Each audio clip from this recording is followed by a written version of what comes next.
Formula 1 returns this weekend for the 2021 season. The Bahrain Grand Prix is just 2 days away. And if you are anything like me, you cannot wait for the first race of this season. But something you have all been nagging me to do for so long is my predictions. I cannot believe we're just a few days away and I still haven't done them.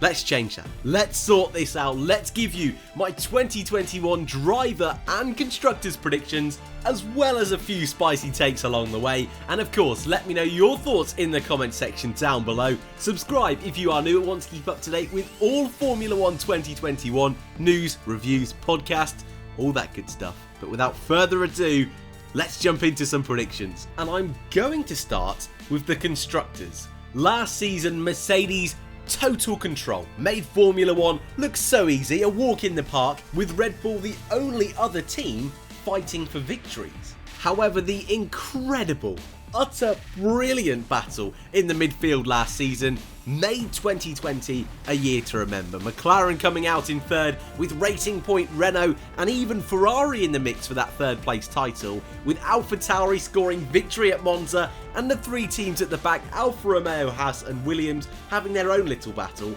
all year long. For 2021, there's been some changes. And whilst overall the regulations are very similar to last year, changes made to the floor, engines, gearboxes, up and down the grid have caused a bit of chaos. And actually, with 6 extra races, fingers crossed we managed to get to all races this season, I do think we'll see some changes in the Constructors' Championship. So my predictions for this year's teams looks like this. Mercedes, they struggled in winter testing, but it's Mercedes. Surely they're going to be in that fight for the title, and I do have them winning my Constructors' Championship in 2021. But it's not going to be easy. Oh boy, it's not going to be easy. Red Bull are pushing them all the way, with McLaren just in behind. Though I've kept all the top 3 in the exact same order, I do think all 3 of them are going to be fighting for those podium places. Mercedes and Red Bull fighting for the title right down to the wire in Abu Dhabi. Am I getting carried away? 100%, but that is the joy in doing predictions. Behind the top 3 battle, I've put Ferrari. Moving forward 2 places from 2020, with Aston Martin and Alpine, formerly known as Racing Point and Renault, both moving down a slot. We'll talk about that in a moment's time when we move on to our drivers.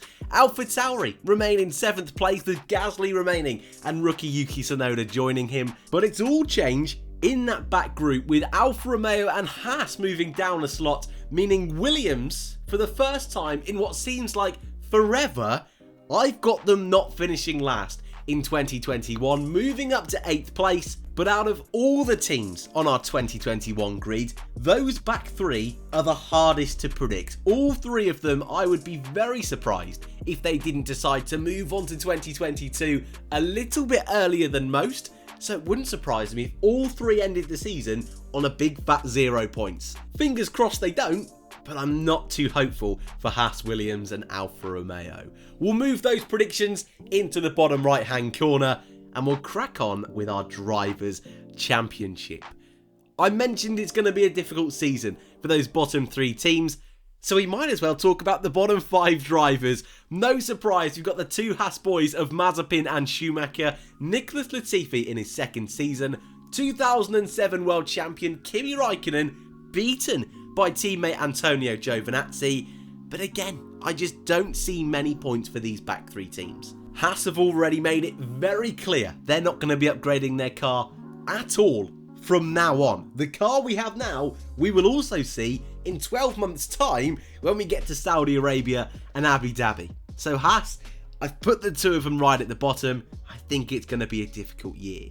Latifi, bless him, had a good season last year, but I don't see him beating teammate Russell. And I think out of all those back 3 teams, Alfa Romeo will have the quickest package, will have the best car out of the 3, with Giovinazzi in front of Raikkonen. Again, a complete toss of the coin, but Giovinazzi is very much in a place this season where he is fighting for his career. He is fighting for his seat in Formula 1, whereas Kimi Raikkonen, probably a little bit more laid back, a little bit more chilled. Formula 1 is just his hobby, after all. In 15th place, no surprises, George Russell. I've not gone crazy, don't worry. I wanted to just leave a little bit of suspense of where George Russell was, but he's only just in front of these guys. Just like Giovinazzi, I think George has got a mega year on his hands in 2021. Will he? Won't he get that Mercedes seat? I think that's more going to depend on how well Lewis and Valtteri do in those two Mercedes seats. However, if George can have a stellar year, another season where he's always getting into Q2 in qualifying, finally gets his first points for the Williams team, Mercedes are going to have a real hard think about who they want in that car next year. And I think George is now at a stage in his career where he can rise to the challenge. And as such, he's 15th, and it will be George Russell's points that puts Williams in front of Alfa Romeo in the Constructors' standings. In front of Russell, and in 14th place, is Japanese rookie Yuki Tsunoda.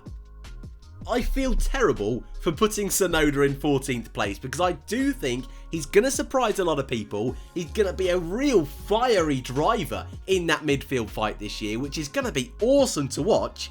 I just think when you look at all the other teams around him, all the experienced drivers around him, I couldn't really find a place to put him up any higher. Which again, really pains me to say, but ultimately, there are only 10 spaces within the top 10, as silly as it sounds. 14th for Yuki Tsunoda. I feel so bad. 13th place, another driver I kind of feel bad for, is Esteban Ocon, who again suffers a similar fate in Tsunoda in that all of the other 12 drivers I just feel have that little bit more of an edge, little bit perhaps of a better car. And Ocon, who had an okay 2020 season, started to pull it all together at the end of the year, he's going to have to be consistent all year long to beat those drivers in front of him. And from what we've seen of him so far in Formula 1, I'm not yet convinced. And to add to the pressure of what is going to be a massive year for Esteban Ocon to prove himself in F1, and I hope he does, throw in Fernando Alonso as his teammate. And you know there's going to be fireworks. 13th for Esteban Ocon. In 12th place, I've got Ocon's great friend, Lance Stroll. And I don't think Stroll will have a bad season because in front of him in 11th place, Sebastian Vettel. Both Aston Martins not making the top 10 despite being 5th in my Constructors' standings. That's how close this midfield fight is going to be this year, even closer than last year, mark my words. But Stroll had a solid year last season, but those inconsistencies kept creeping in, and I think with Alpine being more competitive than ever, McLaren being more competitive than ever, Ferrari getting back in the mix, throw in an AlphaTauri or two, again, there's only 10 places in that top 10, and if he wants to be there, he's got to find an extra 10th or 2 in qualifying, something he has struggled with over the last few years, and up against teammate Sebastian Vettel, though I think it will be super close, I do think Seb will come out on top. Will we see a Red Bull Sebastian Vettel? I don't think so. Will we see a Ferrari early days Sebastian Vettel? I think we might. I think this new challenge is going to reinvigorate Seb. I don't think we're going to see too many Spinellas this year, if any, but I don't think it's going to be a race-winning, podium-fighting season fairy tale that some people are hoping for.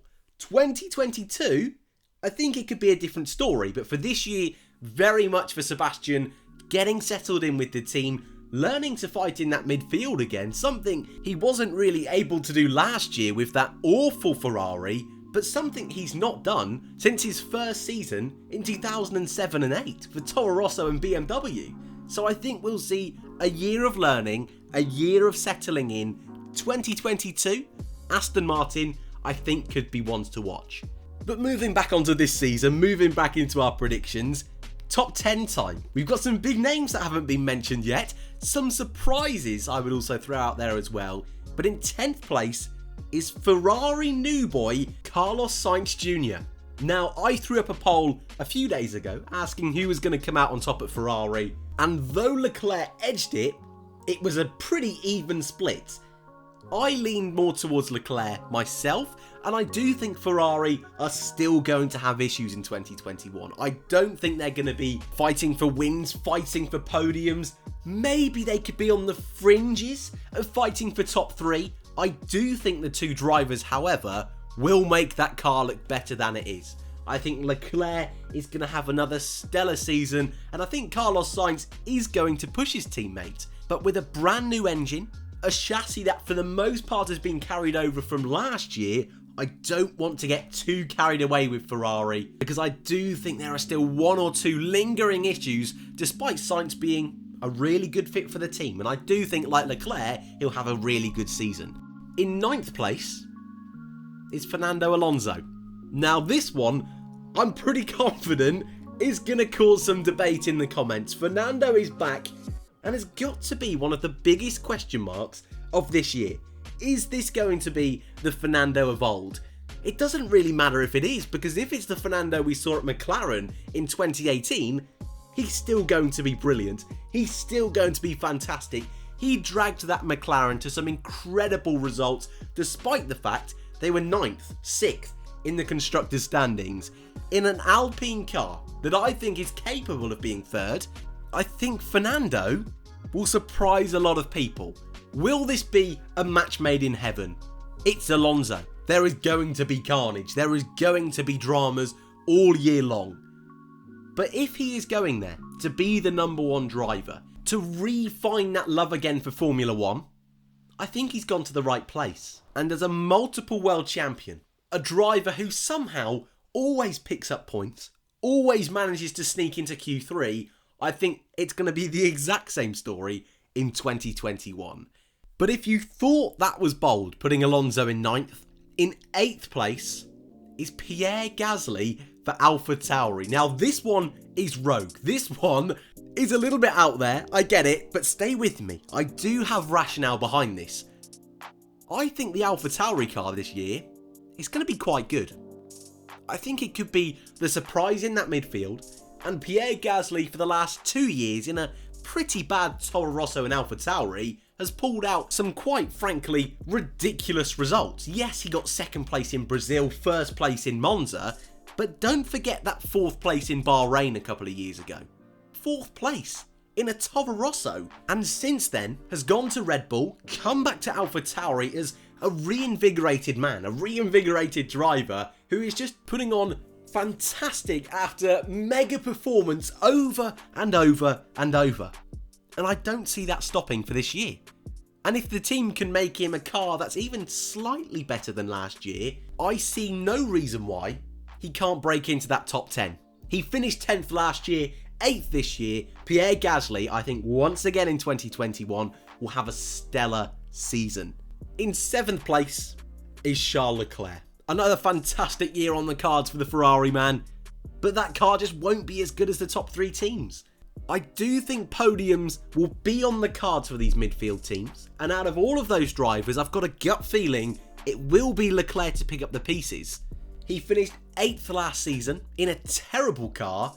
This year's Ferrari is going to be better. So 7th, maybe it's a little bit harsh, but what I do think, and I mentioned it earlier, the fight between the top 3 is going to be the main highlight, the big story of 2021, and as such, in 5th and 6th are the 2 McLaren boys. Ricciardo in 5th, beating teammate Lando Norris in 6th, but over the course of a season, it's going to be nip and tuck. Lando, who had a great season last year, tailed off at the end a little bit, I think will only be better in 2021. Danny Rick, I think it'll take a little bit of time to get used to that McLaren, but after 2 or 3 races, I expect him to be right on the pace of Lando Norris, pushing the 2 Red Bulls, pushing the 2 Mercedes, something they did from time to time last season. I think that'll be much more of a frequent storyline in 2021. But we do have our top 4. They're the 2 teams, the 4 drivers you all expected. But what order am I going with? In 4th and 3rd is Sergio Perez and Valtteri Bottas. Again, you were expecting this. Maybe you'd be flipping them the other way round. Maybe you'd put Bottas 4th, Perez 3rd. But I do think over a course of a season, in a year where Perez is getting used to that car for the first time, in a year where, is this the first season since 2018, Red Bull have a solid second driver? I think it will be.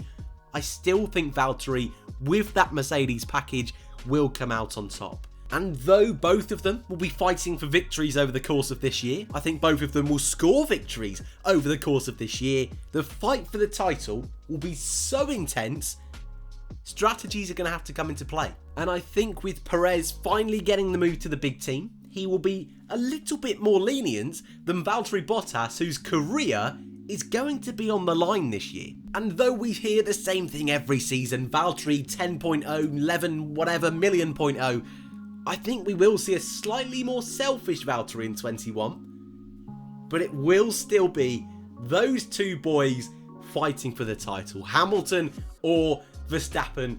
It's going to be a year-long battle, but my 2021 world champion is Lewis Hamilton. 8th world title. Max just misses out in his first real championship fight, but the incredible battle we will see all year long will force Lewis Hamilton to stay in 2022. So an extra prediction there. I don't think Lewis will be going anywhere anytime soon at the end of 2021. But one thing that definitely is for sure is if these predictions do indeed come true, 2021 is going to be a mega season. And I'll leave you there. Let me know your predictions in the comment section down below. I'll be back tomorrow for your preview for the 2021 Bahrain Grand Prix. Subscribe if you are new. Thank you all very much for watching, and I'll see you in the next one.